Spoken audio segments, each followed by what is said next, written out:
Wednesday with lunch is called Does Morality Depend on Religion? Some of you have met Michael Miller, who's new on staff and is an excellent lecturer. I'm looking forward to hearing him, and I hope you'll join us for lunch on Wednesday. That evening, Wednesday evening, we have the honor to have Jane Eisner visiting us from New York. Jane Eisner, many of you probably know, is the editor-in-chief at The Forward.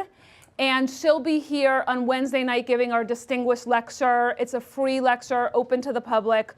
She'll be speaking on, the title of her lecture is In the Public Eye, Jews and the Media. And then the following day, Thursday, we have her here still. So she's going to be doing a lunch lecture called Why Do Men Still Dominate Jewish Leadership Roles? If you want me to repeat any of this afterwards, I will be here and be happy to share the information with you. For now, I want to turn the floor over to our guest of honor, Dr. Jay Geller.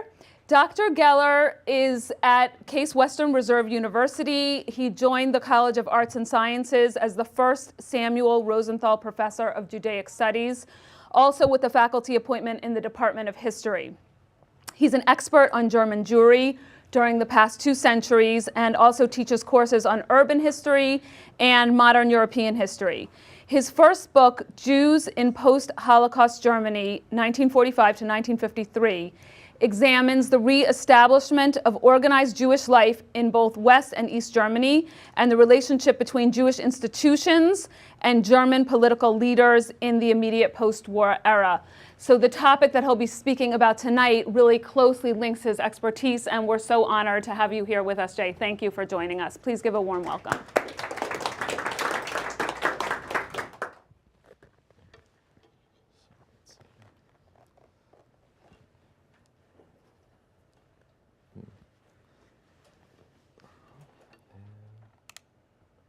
Good evening, everyone.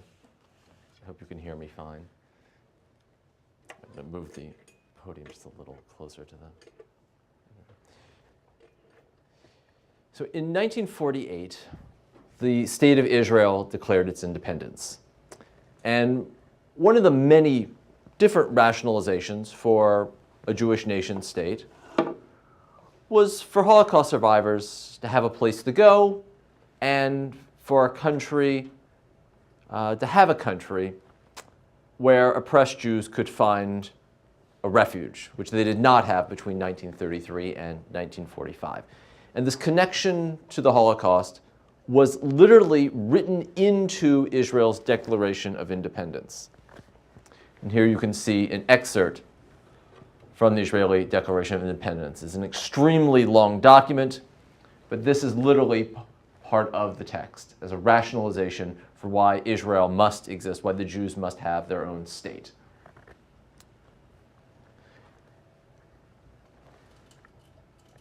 Even today, Israel's national mythology is that Israel is the answer to the Holocaust. It is the ultimate rationalization for Israel's existence. When foreign dignitaries come to Israel, the first thing they do is to visit Yad Vashem,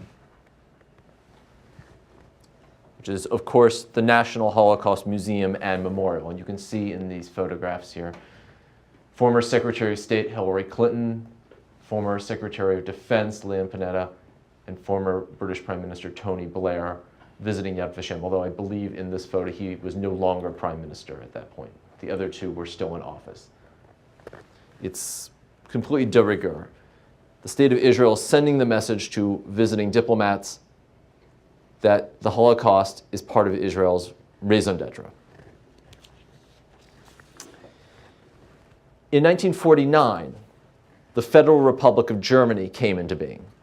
Now, Germany had already existed as an independent country before, but the question in 1949 was, what would a new Germany look like?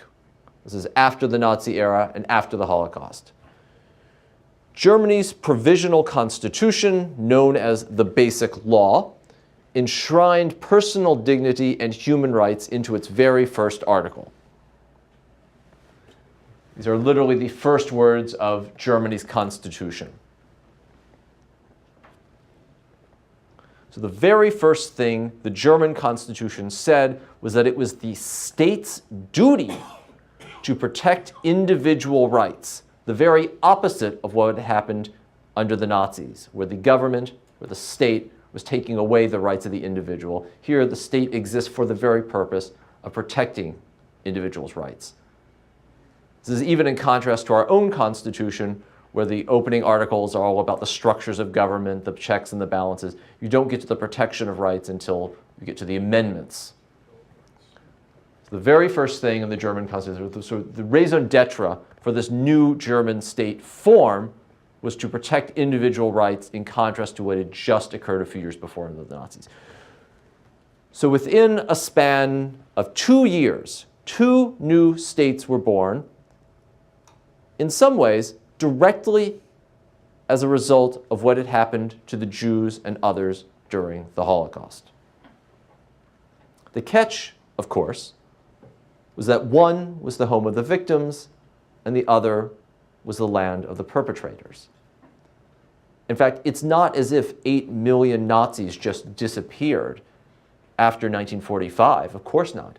Thousands of them remained judges, policemen, school teachers, and mid-level civil servants. At the same time, Israel was home to thousands and thousands of Holocaust survivors. Therefore, you can see how the Holocaust would drive these two countries apart. Despite their differing aspects of a shared historical legacy, these two countries have a very close relationship today. And they've had close relationships nearly since their founding. So the question is why? How could that be? When West Germany was established, it needed to prove to the world that it was a new Germany, a democratic, open Germany. And that task was made even more difficult by the fact that conservatives won the first German elections. It was held in 1949. Everyone expected the socialists to win the first German elections. After all, they would be the antithesis of the Nazi regime. They would signal a fresh start. But in fact, the conservatives won the election by a tiny, tiny fraction. Were able to form a government coalition. Even though Konrad Adenauer, who became the chancellor, what the Germans call their national prime minister, even though Adenauer had a clean record during the Nazi years, many members of his cabinet did not. Well, by 1951, West Germany wanted to re-enter the community of nations. He wanted to have an army again. He wanted to forge alliances with the French, the Italians, the Dutch, and the Belgians, the alliances that would lead to a common market. But first, it had to deal with its own past. Ask yourself, who, more than anyone else, could provide West Germany with an airtight seal of approval? Whose judgment on West Germany would have more moral weight than anyone else's? So there's one natural answer: the Jews. And of course, the Jews were millions of disparate individuals around the world. But the new state of Israel claimed to represent the Jewish people at the level of state actors. Simply put, Germany needed to win over Israel. Well, that makes sense. But why would Israel want to come to an agreement with Germany only 6 years after the Holocaust? Germany, especially under conservative government, seemed to represent only a slight break with the past. And Israel was not interested. But this was an alliance born of convenience, not of love.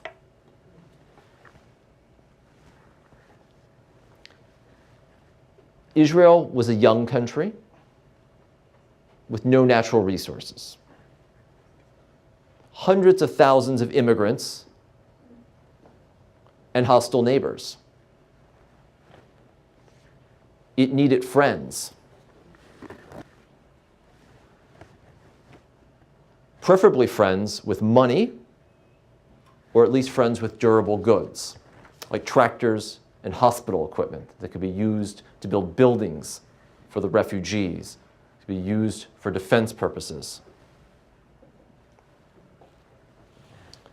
Simply put, Israel needed the kind of assistance that Germany could provide, and Germany needed the kind of assistance, in quotes, that Israel could provide.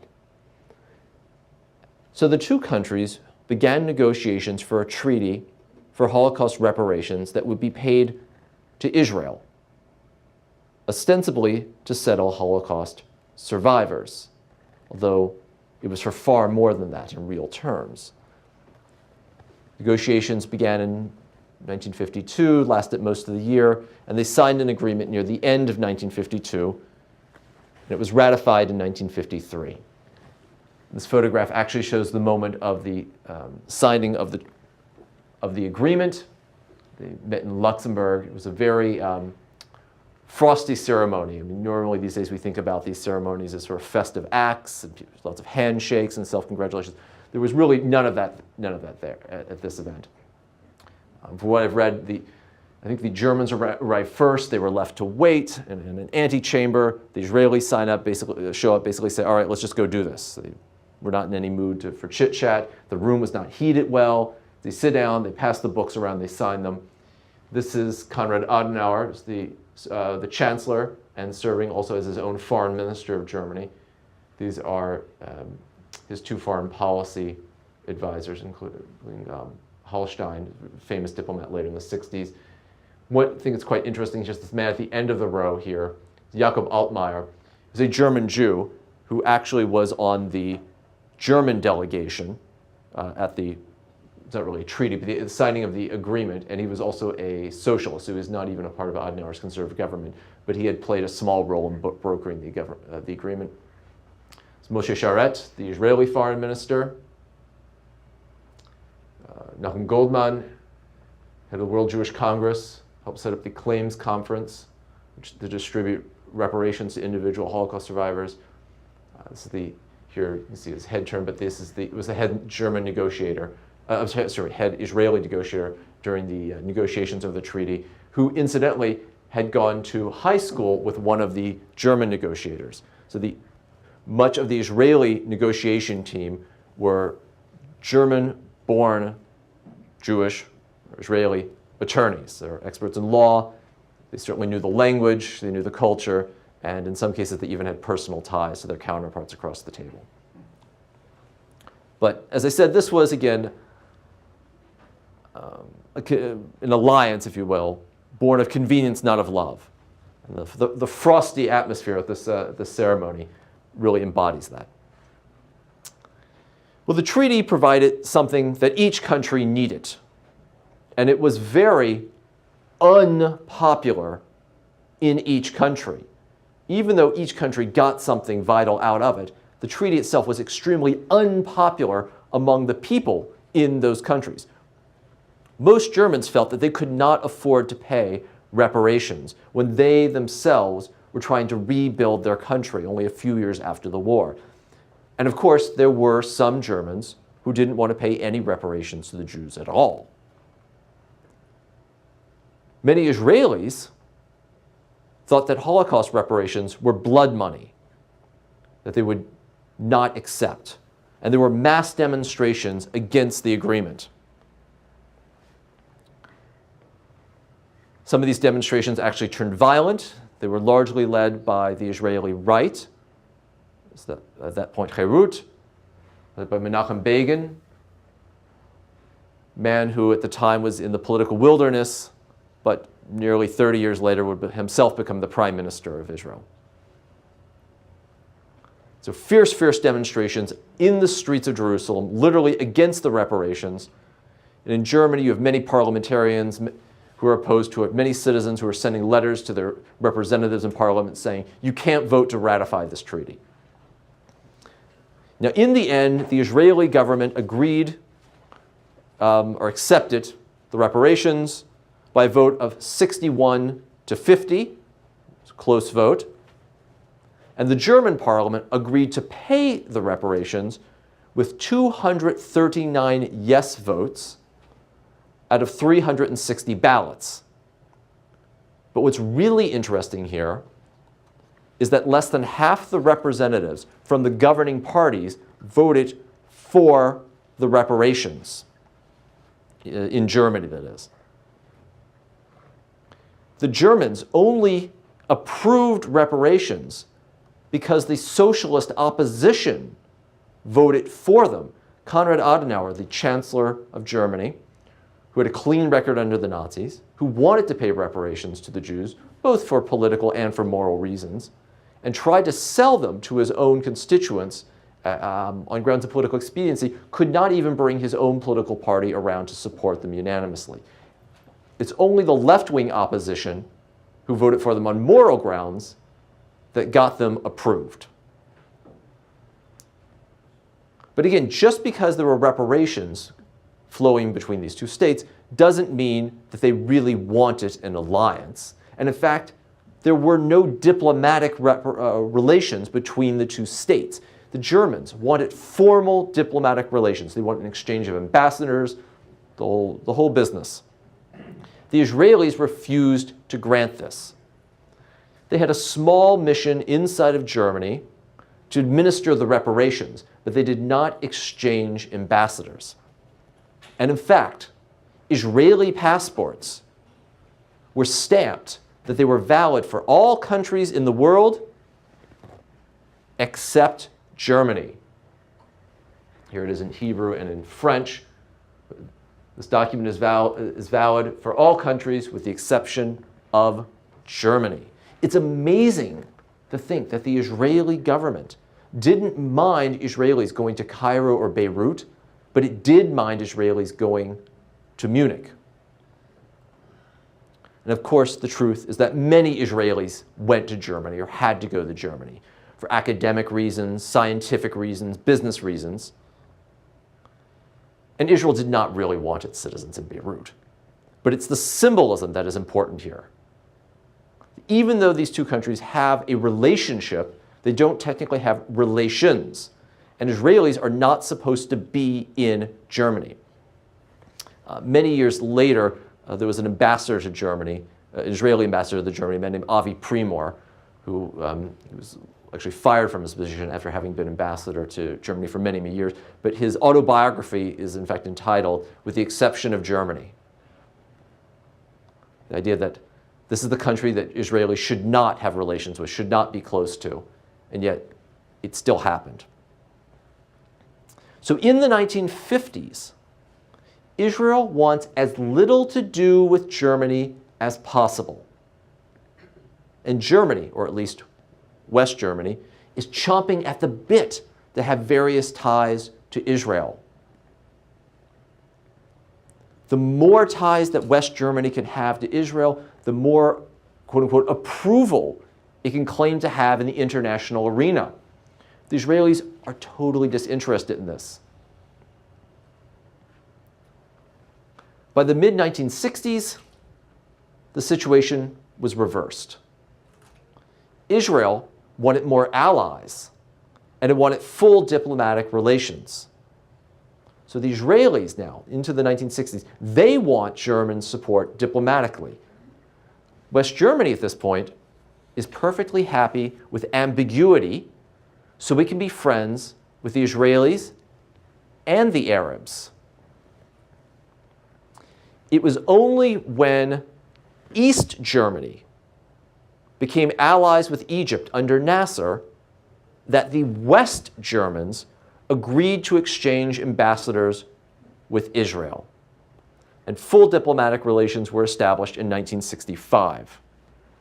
Here you can see the arrival of West Germany's ambassador, Rolf Pauls, to Jerusalem. Here he presents his credentials to the leadership of the Israeli state and government. This itself, though, was extremely controversial. Again, relations between the two states were still not that popular at the level of the ordinary people, and they were extremely unpopular among the Israeli people. Here you can see a demonstration against Powell's taking up his position. And to be honest, on the surface, Rolf Pauwels was a terrible choice to be the ambassador to Israel. If you look very closely here, he's waving with his right hand. He has no left arm. He lost it in the war. He was a heavily decorated German World War II veteran. You think this would be the worst person to appoint, yet it was a remarkably clever selection. Because Pauwels was not an anti-Semite or fanatical Nazi at all, but he had a sort of stature among Germans, especially German conservatives. It's almost as if he could say, if I say the Israelis are okay, I'm telling you they're okay. And as if the German government is challenging the Israelis to face up to who the Germans really are. If you're going to be friends with us, this is what you sometimes are going to have to deal with. And it's a challenge to Pauwels to prove to the world that he's not what everyone thinks he is. And by the time he left Israel, he was a very popular ambassador. He had overcome the challenge. But his appointment was extremely unpopular, both on the level of having any ambassador and then the level of having this man as the ambassador. So extremely unpopular at the common level, the popular level. But Israeli government leaders were very enthusiastic, at least privately, about relations with West Germany. So why? Why this disconnect between what's going on at the popular level and the governmental level, between the public face and the private face? Because Israeli leaders knew that relations with West Germany had many practical advantages. For example, during the late 1950s and the early 1960s, so even before there were official diplomatic relations between the two states, even before they exchanged ambassadors, there were military relations between the two states. Israel bought German trucks. Germany bought Israeli guns. And to this day, the two countries have a brisk arms trade. Recently, Israel has bought German submarines, for example. But even before they exchanged ambassadors, even before they were officially allies, or at least having diplomatic relations, they had an informal relationship, again, at the level of the governments. It's a fantastic photo. I think it really, in some ways, sums up the two sides, right? You've got the inventor of the Uzi himself, with his own gun, short sleeves, open collar, the undershirt showing.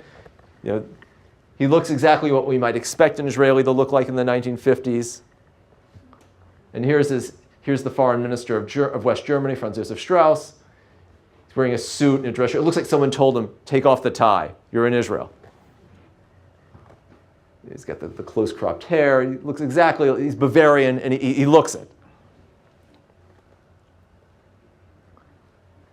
So these two regimes had a very close relationship. Another interesting twist to the story is not only did they have a close relationship militarily, or in terms of their industries, this relationship was actually able to overcome their political chasm.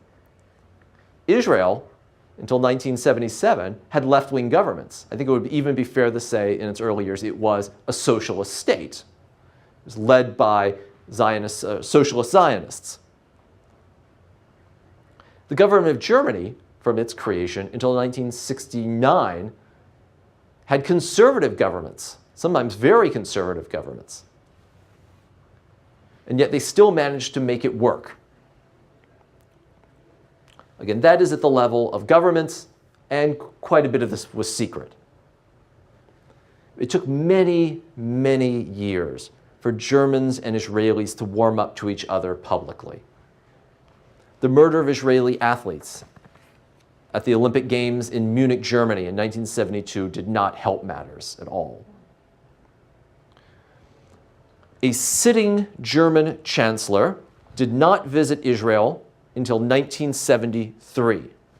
So 8 years after they took up diplomatic relations, practically a generation after the creation of the two states, when a sitting chancellor of Germany could visit Israel.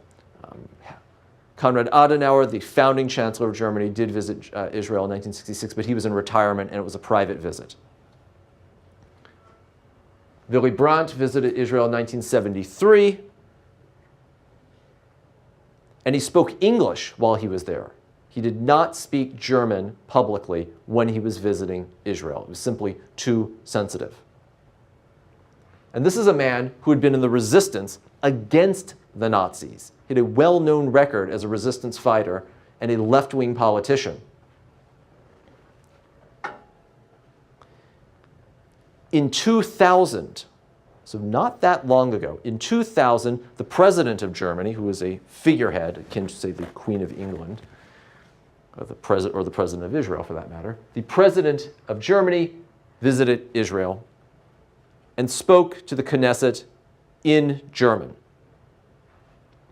Even though President Johannes Rau was a socialist, even though he was just a tween during World War II, many members of the Knesset protested his speech, and large numbers of them wouldn't even attend any functions with the man out of protest. He returned in 2003, but it was not until 2008 that a German chancellor, the actual head of government, could speak inside the Knesset and in German.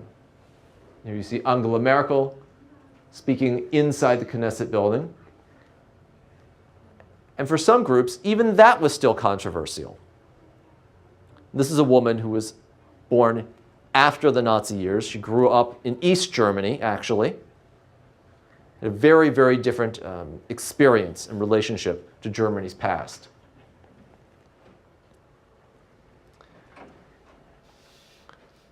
So this is 2008. But to be honest, by the 1990s, relations between these two countries have pretty much normalized. Today, German and Israeli universities, private companies, and towns have all sorts of relationships and exchanges. Today, tens of thousands of Israelis live in Germany. More than 10,000, probably between 15 and 20,000, live in Berlin alone. They have their own radio programs. They have their own news magazine. They're politically engaged, usually for left-wing politics, in Germany. You can buy Israeli food in Berlin. You can go out to an Israeli restaurant. You can hear people openly speaking Hebrew in cities like Berlin. And the reverse is also true. Thousands of Germans live in Israel.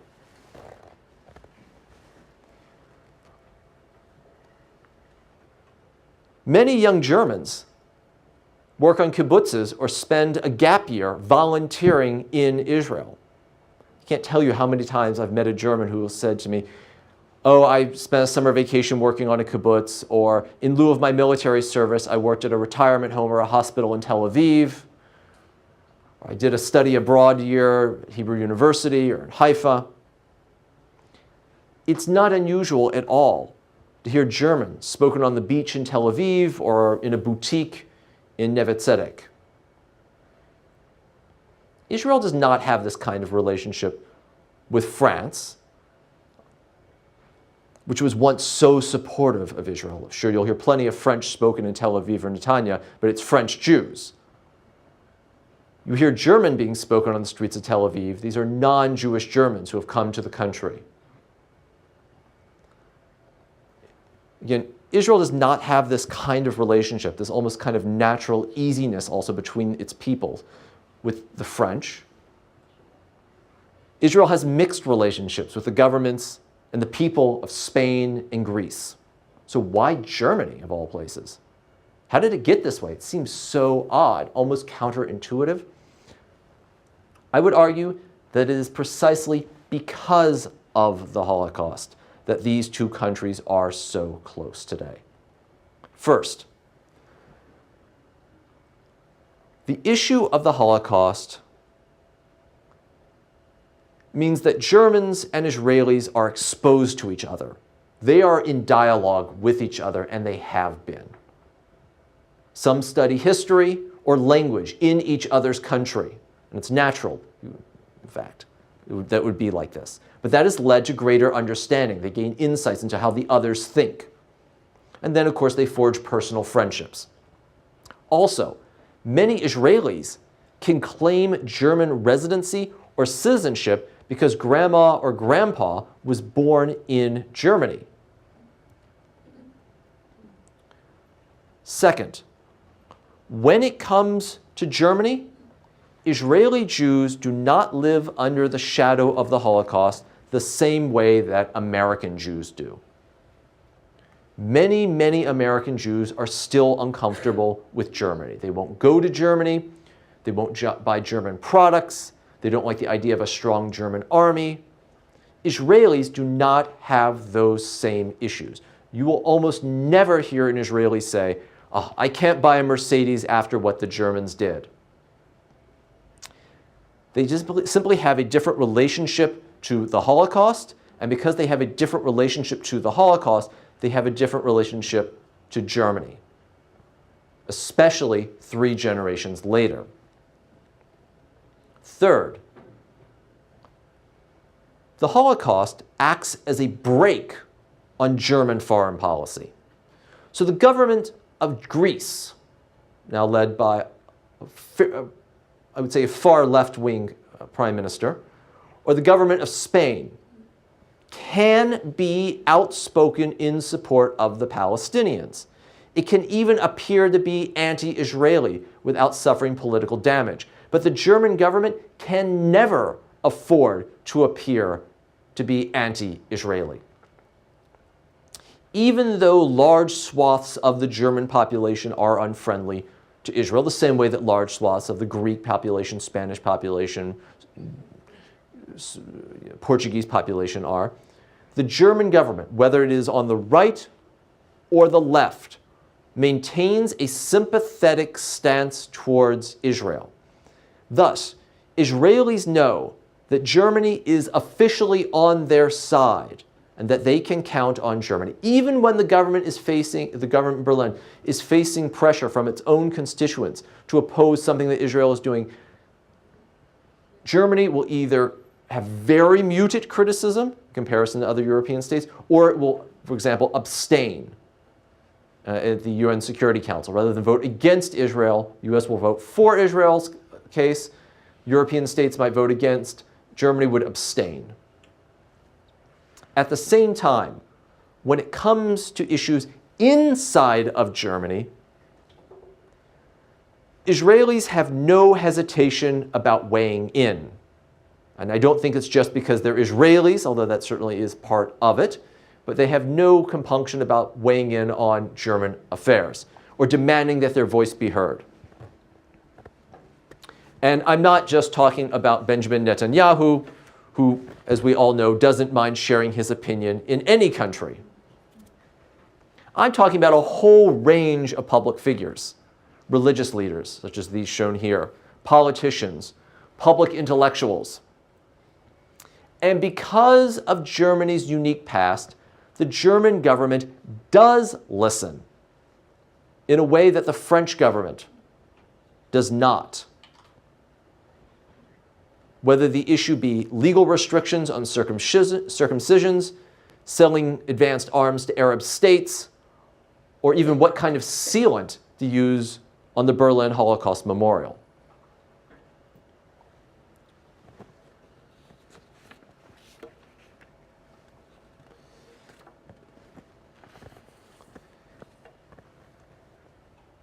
We often talk about the British-American rapport as the special relationship. So there's a special bond between Britain and the United States. But the ties between Israel and Germany really form a special relationship, and not in some sort of hyperbolic or sense or as a sort of a metaphor. It truly is a special, a unique relationship. These are two countries who in theory should not have good relations because of history, but they have good relations because of history in a way that perplexes outsiders, including Americans, perhaps even especially American Jews.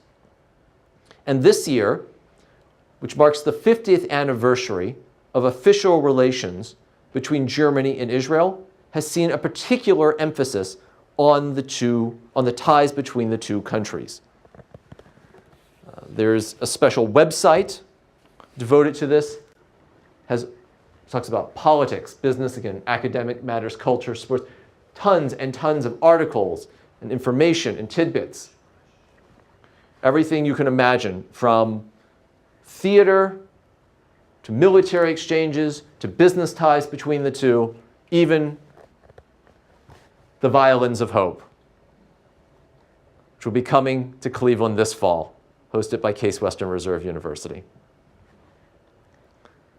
So two countries who share a similar background in the sense that they are tied to the Holocaust inextricably, in a way that they can never eradicate, and who should probably not get along because of that shared history or shared bond, in fact, have been forced to deal with each other both on the official level and on the level of their citizens now for 3 generations. And as a result, Germany is Israel's closest ally in Europe and possibly its second closest ally in the world. It's a country where many Israelis feel comfortable, and Israel is a country that many Germans are very curious about and simply want to know more in an open-minded way. So Germany and Israel, from the Shoah to the special relationship. Thank you.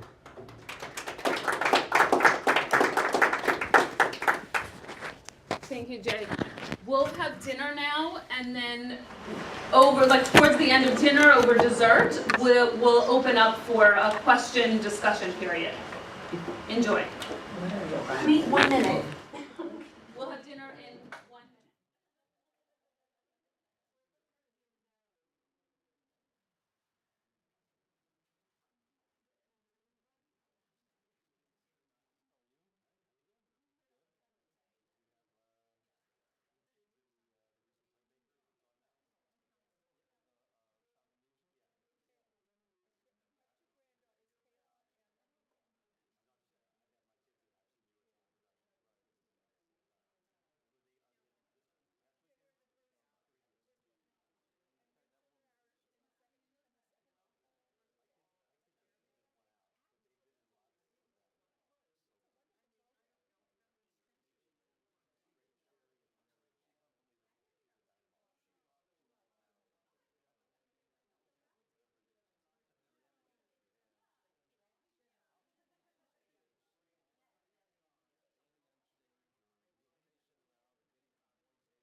We will return for the question and answer after dinner.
Have everyone's attention.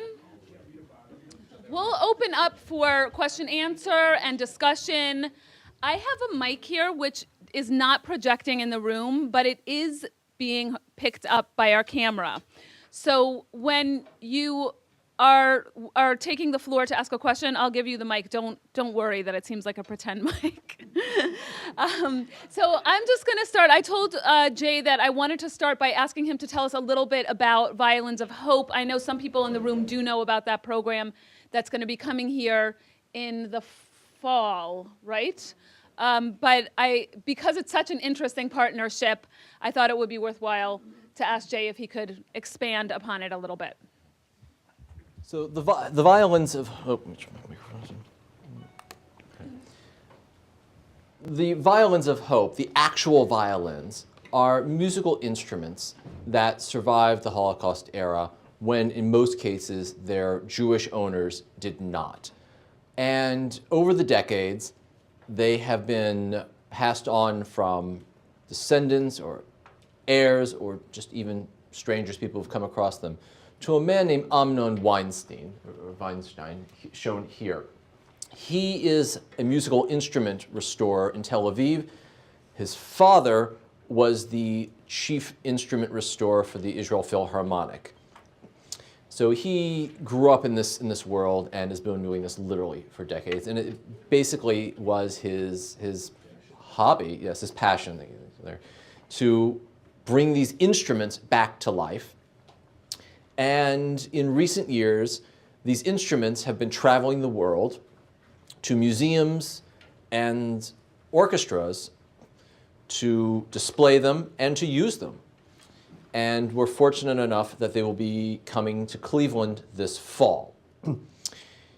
The Cleveland Symphony, which is one of the big 5 symphonies in the United States, will actually be performing a concert using these violins and other instruments on September 27th, and it is intended that this concert will be the opening concert of the Maltz Performing Arts Center at Case Western Reserve University. That is correct. The instruments will stay in Cleveland after the concert. They'll be on display at the Maltz Museum, not far from here, so anyone can go and see them.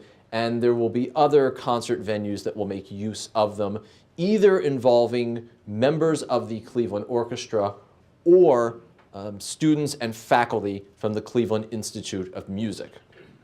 In addition to those concerts on the violins, Case Western Reserve University and its partners in the community, which include CIM, CIA, Cinematheque, IdeaStream, the public schools, I mean, pretty much anyone in... Of course. Well, Siegel is part of Case Western Reserve University. We'll be doing a semester's worth of programming around the topics of Holocaust education and the arts. Siegel will have a whole slate of programs involved, tied to this for the community. The undergraduates at Case Western Reserve will be able to take a special course that I and Daniel Goldmark of the music department will be co-teaching on the Holocaust and the arts. We're going to be bringing in a lot of very interesting speakers that talk to both our students and to the community through Siegel. We're in a partnership together. Well, I mean, we work hand in hand all the time. And we've been trying to get some really big name speakers in the world of Jewish art, Holocaust arts, Holocaust studies that come and speak both to the community and to our students. So this will be something to look for the fall of this year. And there's a website on this program that should go live any day now. They've been a little slow to get it going, but you'll be hearing a lot more about this in the Cleveland Jewish community in the months to come. Is much known about the owners of the violins? It just depends. The question was, is much known about the owners of the violin? It depends on the violin. So there are some violins where the story is really quite well known. There's a violin that was taken to the Soviet Union by its owner, who fled eastward. He was in Central Asia. His descendants gave the violin to Amnon. There's some cases of there's one violin that was played with a partisan band in Belarus, I believe. One violin was part of the Auschwitz Orchestra. But by and large, it depends on how much is known by the person who gives Amnon the violin, right? So if it's the child of the original owner, yes. If it's someone who, I found this violin in, in an antique store in Vilna, I don't know anything about it other than it says owned by Shmula Yosevitz, so. But the violins that will be here, they should, and I'm not part of the museum team, but they should be explicated so that you'll know something about those violins. Questions? Comments? Thank you. I do have another question that I wrote down. Is this on? Yeah, don't worry. It's Okay. just for them. Okay. You talked about the Israelis that have moved to Germany, I guess particularly to Berlin.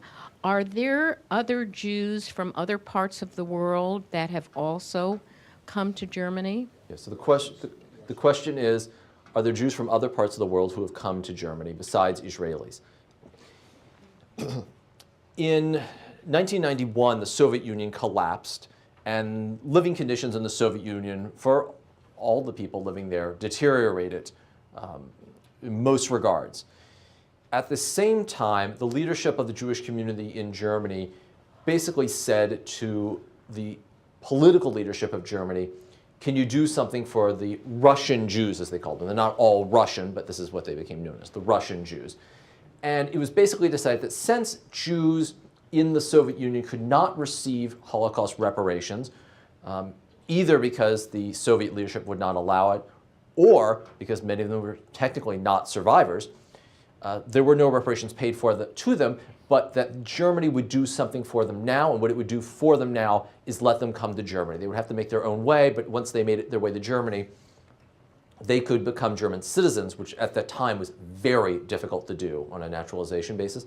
So somewhere in the neighborhood of 150,000 Jews from the former Soviet Union have settled permanently in Germany. In the last few years, it's even been more Jews on a per annum basis to Germany from Russia than to Israel. In addition to that very large number, which really dominates now Jewish life in Germany, there's smaller numbers in the thousands of American Jews who live in Germany. They usually go there because of what we might think of as the culture industry. Musicians who might want to play with the world's leading orchestras, scientists who are offered chairs at universities, think tanks. Some of the leading public intellectuals in Berlin are in fact American Jews. So that if you went to high holiday services in Berlin, particularly at a reformer or conservative congregation, you would hear a medley of languages actually being spoken there. Chiefly Russian, but you would hear English, you would hear some French, other languages as well. Michelle had a question.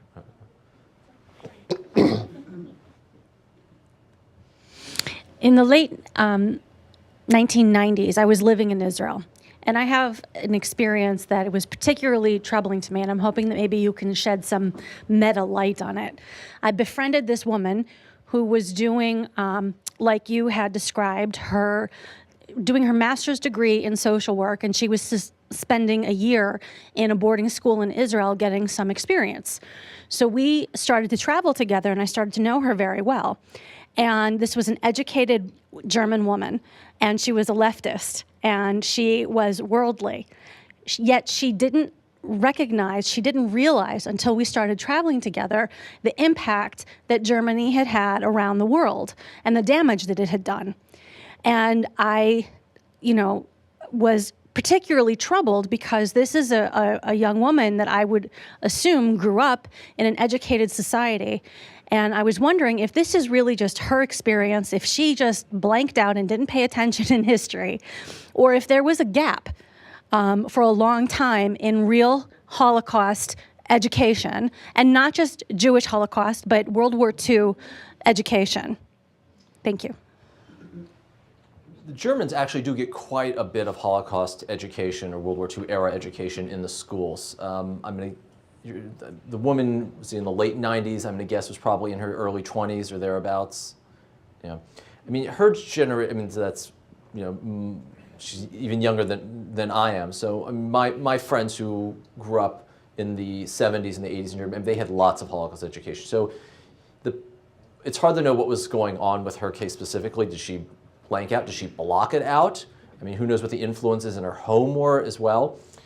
I mean, there was a dearth of Holocaust and World War II era education in Germany until, in the schools, until probably the 70s, when you really start to get an explosion of it.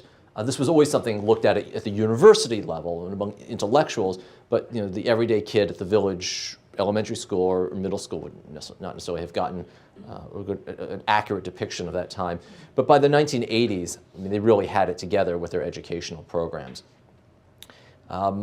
It's interesting as you were asking your question, I was expecting it to go in a different direction, because I often find that when it comes to issues with the Jews and Israel, which you can either take together or separately, that among Germans, the leftists seem to have less empathy or less understanding than, I would say, the center and the right does, in the German context, again. There's many, many reasons for it, but I think that's really largely been the case since 1967, 1968 in Germany.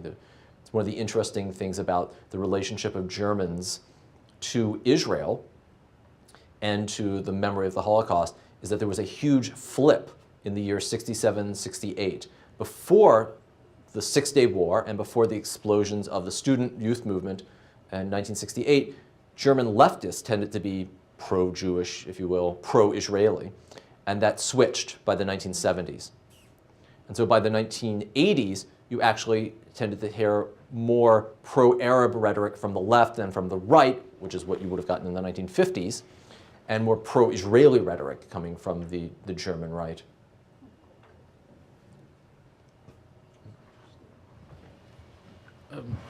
You talked about the relationship of West Germany to Israel after the war. Can you tell us something about the relationship of East Germany? East Germany had a negative relationship, essentially, with Israel. In the immediate post-war years, the Soviet Union was very supportive of the Yishuv and the effort to establish a Jewish state, and therefore that was reflected by the communist parties in Eastern Europe, including the German Communist Party. However, when Israel chose to align itself, despite its socialist leanings, with the United States and the Western states rather than the Eastern Bloc and the Soviet Union, Stalin reacted very negatively to this. And Stalin himself had an anti-Semitic paranoid streak that really found tremendous expression in what's known as the Doctor's Plot of 1953. So by the time you get to 1951, so Israel established in 48, the Soviet Union is pro-Israel. By the time you get to 51, the Eastern Bloc is saturated by communist anti-Semitism, and that includes East Germany. And some communist leaders who were pro-Jewish, pro-Israel, but not Jewish themselves, were purged from their positions of leadership. Jewish communists found it very difficult. There were some very bad years in the early 50s. Stalin died in 53. Most of the persecutions abated so that Jews were rarely persecuted inside of East Germany for being Jewish. However, Zionism was just off the table. It was verboten. And I will say that the Jewish communities of East Berlin and some of the other cities in East Germany managed to avoid being put in a position where they themselves had to be anti-Zionist, but the East German regime itself regarded Israel as an outpost of American capitalist imperialism, et cetera, and it was very negatively inclined towards Israel, especially after 67. Same is true actually of Poland. Only in the late 80s, probably no later than 1988, maybe even a little earlier, but by 1988, you start to see a bit of a reorientation by the East German regime towards Jewish interests, Jewish issues in Israel. But that's very late, and most historians think it was done out of cynical reasons as well.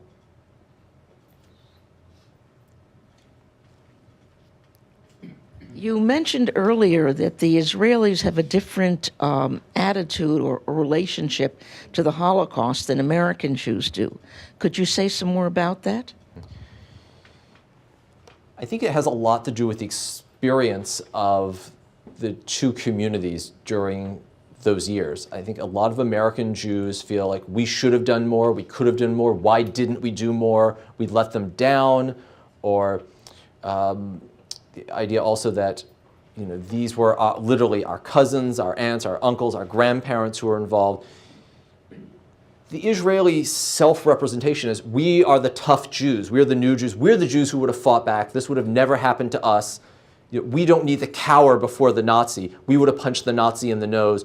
And when we meet a German, let's say there's an Israeli chemist and a German chemist who meet at an international science conference in Stockholm in 1961, as a hypothetical, the Israeli stands tall and says, I knew what you did, and I wouldn't have stood for it. Now let's talk about chemistry.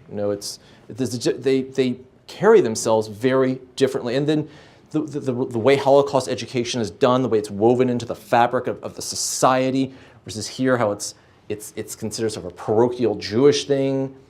The attitude is just very, very different. And of course, a significant proportion of the Israeli population is also Sephardic. So it's not their personal history.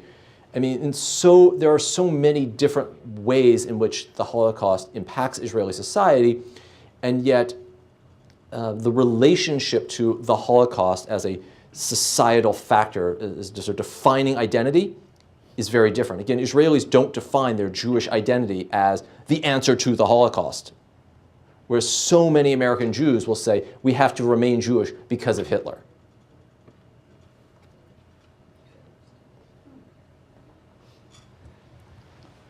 Oh, in your opening remarks, you had somewhat put the establishment of the State of Israel in '48 and the establishment of the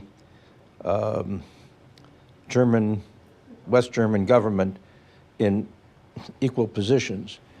And I just, that sort of denies all the British Mandate period, the Zionist period, based on that premise, if Israel was in Liberia, it would have been just as good. Israel had a long tradition, the Jews had a long tradition of identifying this particular piece of geography and working all those years towards the establishment. Oh, I mean, by no means am I denying the impact of Zionism as a historical movement leading towards the establishment of a Jewish sovereign state in the historic Holy Land, Eretz Israel.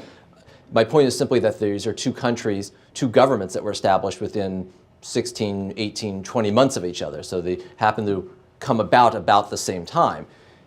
And that in some regard, they both claim to respond to the Holocaust. Obviously, the birth of Israel is not exclusively because of the Holocaust. And in fact, when people say to me things like, why didn't the Jews get their homeland? Why didn't they get a piece of Germany? Why did they get a piece of the historic Holy Land? They get a mini lecture from me about how actually the reason why there was a movement for the creation of Israel has to do with 19th century romantic nationalism, anti-Semitism in Vienna, the response of Eastern European Jews that the Holocaust is one small piece and perhaps even one of the least important pieces in the puzzle. But the point why I brought it up tonight in parallel is because the lecture is about Germany and Israel and the fact that it is at least a historical curiosity that they came about as within a few months of each other, and they do at least acknowledge that their states have a historical relationship with that history, with the history of the Holocaust. I mean, the Israeli Declaration of Independence, you may have seen it, is an extremely long document, and it cites many, many things going back to biblical history, then the history of Herzl, and I literally pulled the 2 paragraphs out that are about the Holocaust, but they are sort of also there. So. Has there been any influence of the East German Jews on the German policy after the fall of the wall? So, has there been, I guess everyone heard the question, any influence of East German Jews on German policy? The Jewish community of Germany, East Germany, the German Democratic Republic, only numbered a few hundred people, so very little. And most of them felt a very strong Jewish cultural identity. So at least in the 1990s, the impact of the Jews who had lived in East Germany versus West Germany was most felt by those Jews who lived in Germany, many Russian Jews, who did not seek a religious Jewish identity, but wanted to go to a Yiddish club, for example, or wanted some sort of cultural identity. And the East German, the Jews of East Berlin in particular, who, of course, many of them knew Russian, could say, we're into Jewish culture, not so much religion. And so their cultural clubs had a bit of a renaissance as well in the 90s. In terms of the non-Jewish politicians from East Germany and their views on the Jews, that's not been a major factor.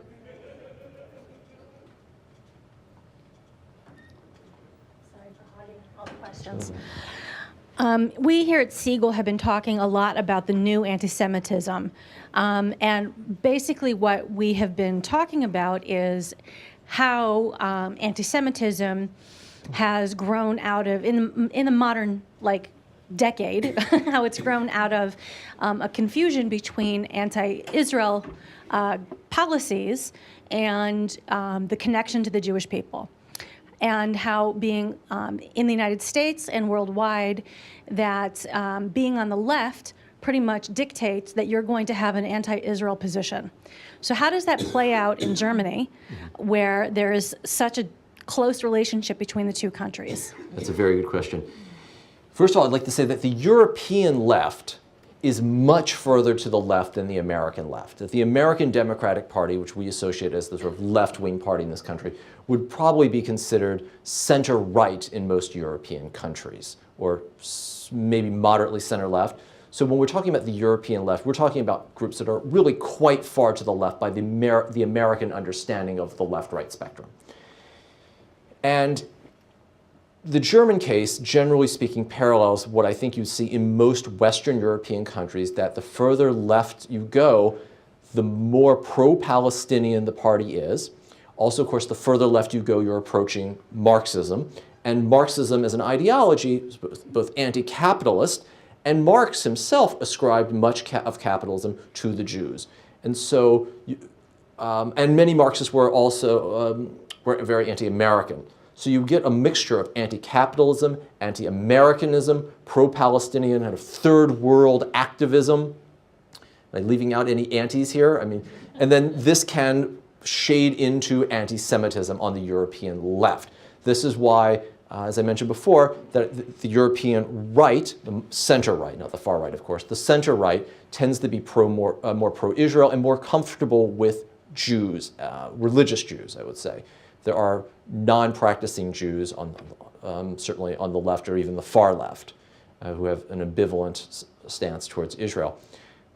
Generally speaking, though, I find that the left-wing groups in Germany, since this is about Germany, tend to be more critical of Israel, and in fact, since the early 1990s, certainly since 1998, actually, there was a watershed year in German history because there was a change in chancellor.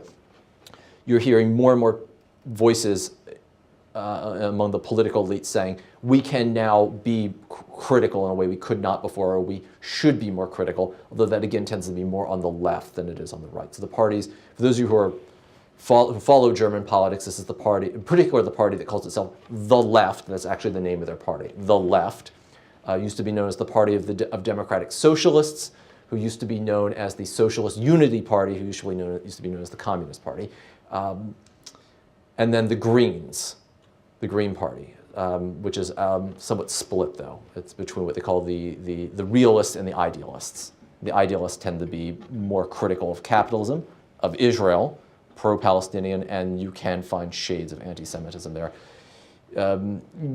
Nonetheless, whenever these find public discussion, they're very quickly either suppressed or countered, that it's still just not an acceptable discourse in the public political sphere.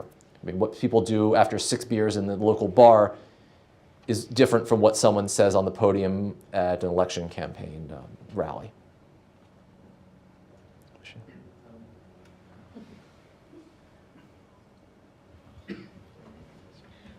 So when we had over the war with this past summer in Gaza, there was obviously a spike in all this anti-Israel propaganda, and then we saw all in Europe all these rallies against Israel.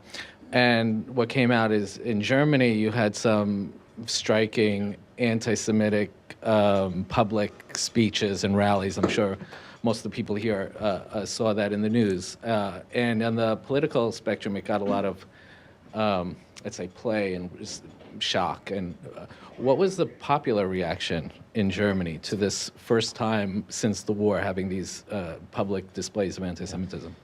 It's a very good question. It actually ties into Michelle's question. If you were to look at pictures, on Google Images, for example, and look at who was actually at these rallies, in most cases, it was overwhelmingly, 3/4, 90% Muslim immigrants to Germany, and that remaining 10 to 25% would be people of the far left, either radical Greens or members or supporters of the left party, the Die Linke.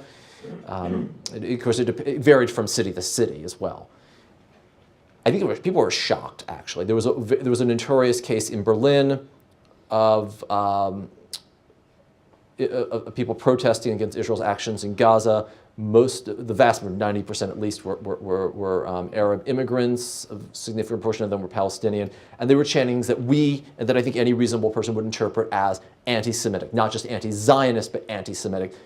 The non-Muslim, if you will, non-Jewish Germans were shocked, actually. The attitude was, you don't say those things. You don't say those things in this country. And if you don't know that you don't say these things in this country, then obviously you haven't gotten the message when you came here as an immigrant. You didn't absorb something, and there was outrage and indignation, and I think surprise. I think that many Germans were caught unawares that Muslim immigrants to their country could harbor these sentiments. And a few weeks later, there was a very large pro-Israel rally held in Berlin's Central Square, and all the leading political dignitaries spoke at it. And I think that did reflect, though, a sort of schism between what the establishment views to be the case and what they did not quite necessarily realize would be the case among an immigrant population. So, in your experience, have the children and grandchildren of earlier Germans absorbed some of the communal guilt, or do they deny ever being involved with it? No. Yeah. There's no doubt that the children or grandchildren of Germans from the World War II era fully cognizant of what happened in the era, and they don't deny it. It's not like that at all. The issue of guilt is something different. This is a very controversial issue in the discourse. And as early as 1951, the president of Germany, who was a very progressive man, named Theodor Heuss, who had very good relations with the Jews and had a clean record during the Nazi era, said, listen, guilt is an individual issue, but shame is a collective one. And that the German people should always be ashamed of what the German people did, but whether or not you are guilty, feel guilt about what happened, that is something that you have to feel yourself. So I don't think if you were to meet a well-educated 30-year-old German today, he wouldn't say, I feel guilty about the Holocaust, but he might say, I feel ashamed or I feel bad about it. Holocaust education it's quite pervasive there. In fact, I speak at many Jewish community events, and people say, are they getting enough? And I say, getting enough? They're probably getting too much, and that there's a backlash. I think what Germany needs actually is not more Holocaust education, it needs better Holocaust education. And actually, I think the same is true of the... I mean, who's involved in it? And is it compulsory? Yes. So I would actually say the same is true of the American Jewish community, that I think that our children need better Holocaust education, not necessarily more Holocaust education. And I meet Germans, not all the time, and they don't say this to me frequently, but I do meet Germans who, after I get to know them, will say to me, I got to tell you something, my grandfather was a Nazi. And I know that the ones who, when they have this in their family, in 99% of the cases, they feel bad. They feel ashamed that their grandfather was involved in this, even if he was just a paper pusher in Berlin, or one of my friends was involved in the occupation in France. He wasn't on the Eastern Front. Still, there's a sense of this terrible thing is in my family tree. You would ask about something else I want to add in regards to your question about the discussion. So the knowledge of how implicated a person's family was and such is not part of the family discourse in Germany in the 50s. This was not talked about in the 50s. It was not talked about much in the early 60s. It was really only about 1966, 7, 68, 69, that era, really the end of the 60s, when the culture of Germany changed politically and socially, that many young people who were born after the war years would finally say to their parents, now, what did you really do in the war? Now, I really want to know now. It's time we talk about this. This was, again, in the late 40s, the early 50s, not discussed. The late 60s, people start talking about it. And then by the time you get to the 70s and the 80s, they're talking it to death. So it's interesting to see how this is passed around. And some of the precipitating or some of the catalysts for this change in discourse have actually come from the United States. Things as kitschy as the 1978 miniseries Holocaust had a real impact on German discourse on the Holocaust, getting people to realize that the Holocaust also wasn't just something that happened in Poland, it happened all around them as well. Yes, although again much later, but for another generation. That's right. What would then have been the effect in Germany on the Eichmann trial in Israel? There must have been a lot of publicity. Huge impact. Yeah, this was, I think for many people it awakened a whole spectrum of emotions: shame, anger, guilt, sense that this could have been any one of us. The Eichmann trial in many ways was just the opening act of a series of trials, because in the 1960s the German judiciary began a series of cases against concentration camp guards, something that really hadn't been done in the early 50s.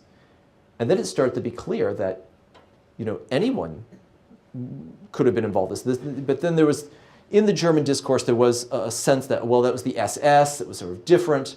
I'll get back to the Eichmann trial in a moment. So, the army, that regular soldiers were not involved in. In the 90s, there was a very important traveling museum exhibition called the Wehrmacht exhibition. The Wehrmacht was the German army during the war, that basically proved beyond a shadow of a doubt, although, well, perhaps that's going too far, but proved with some shadow of a doubt that ordinary soldiers were also implicated in the Holocaust. And then there was even from the center right, there was an outcry. This is propaganda. It's coming from the Soviets. That this was really the SS. And then after a few years, the message kind of sunk in. Historians weighed in and said, actually this is what happened, that regular soldiers were involved in the Holocaust. And then once it becomes clear that regular soldiers were involved in the Holocaust, not just the SS, that means that anyone's grandfather could have been involved in the Holocaust. Sure, your grandfather fought on the Eastern Front, but maybe he did shoot some Jews. We don't know. Maybe he died before he told you. Maybe he was never going to tell you. I think that was kind of like the last straw for German society. Again, this is in the late 90s, around 98, 99, for German society to finally realize that anyone could have been involved. The Eichmann trial is interesting because for Germany, because the Germans didn't want him. They knew where he was, and they didn't want him back because the Germans should have been the ones to prosecute him. I mean, I'm sure we must have some lawyers here in the room. I think the term is standing, right? The Israelis did not have standing or jurisdiction. The West Germans did. And the Hungarians would have as well, but they weren't going to get him because of the communist regime. The West Germans didn't want the man back. They were happy to let him die in Argentina. And it's only because basically the Attorney General of the German state of Hessen, who was a Jew, Fritz Bauer, knew what was going on. He tipped off the Israelis to get Eichmann. Please. Yes, white sweater. Oh, you're just, okay. Before we conclude, I just want to ask you, a few people have asked me about the trip that we had planned to Germany, which we've delayed. But I'm wondering if you might be able to say something about tourism, Jewish tourism to Germany. So in addition to these Jewish Israelis who are there and Jewish Russians who are there, do Jews travel to Germany, and what are their motives? What do they see when they're there? There's a pretty strong infrastructure today for Jewish tourism in Germany. And in fact, if you were to go to the web, you could actually find a number of guidebooks for the Jewish traveler to Germany. You could find a lot of publications by the German Tourist Board catering to Jewish tourists, both English-speaking and Hebrew-speaking, to come to Germany. There's quite a lot to see Jewishly in Germany, and I may be happy to share any of those with you if you're interested. The motivations for going, I mean, there's a wide spectrum of reasons to go. Jewish tourists go to Germany to see Jewish sites. In far western Germany, along the Rhine River, you have the remains, literally the ruins of some thriving, what were thriving medieval Jewish communities, and that was the heartland of Ashkenaz. In places like Berlin, you have today thriving Jewish communities that are generating Jewish culture. There's quite a lot to say. There's people who go to Germany because they're interested in Holocaust sites, of course. I mean, there are concentration camps, there are memorials, there are Kristallnacht sites. There are many Jewish tourists from America, and I mean, this is even how I started going there, who go to Germany not for Jewish tourism, but they are Jews, and when they're there, they say, there's other things here to see. I didn't realize that there's so much here of Jewish interest as well as sort of general interest besides the art museums and the palaces and whatnot. So there's actually quite a lot for the Jewish tourist to see in Germany, whether he or she is interested in Jewish tourism, and there's a lot there. You could easily do several weeks traveling around Germany, do a whole summer of Central Europe Jewish tourism, as well as Holocaust sites or just a few scattered sites here and there that would supplement a regular, a non-Jewish focused trip to Germany. And there really is a lot to see in both the big cities, and even if you're really digging, even in the countryside, there's really interesting yet sort of obscure sites. And then of course there's family tourism. I mean, many people, perhaps in this room or I know in the Cleveland Jewish community, have ties to Germany. They want to go see where their grandparents were from. And this is the case in my wife's family. Her father won't go back, but she and I have been back to their ancestral town many times, and met the deputy mayor. They literally gave us the keys to the town synagogue and then the wall of the cemetery gate and said, go visit the sites. We'd be happy to show you around. On a later trip, we got to know some citizens who are part of the historic preservation club in town, who help keep these sites up, and we correspond with them. Some have visited us in Cleveland, so for those who have personal ties to Jewish Germany, I think that if they are willing to put in the effort on your end here, that people there on the German end will be very accommodating as well. Thank you. Thank you very much for coming this evening. Thank you, Jay.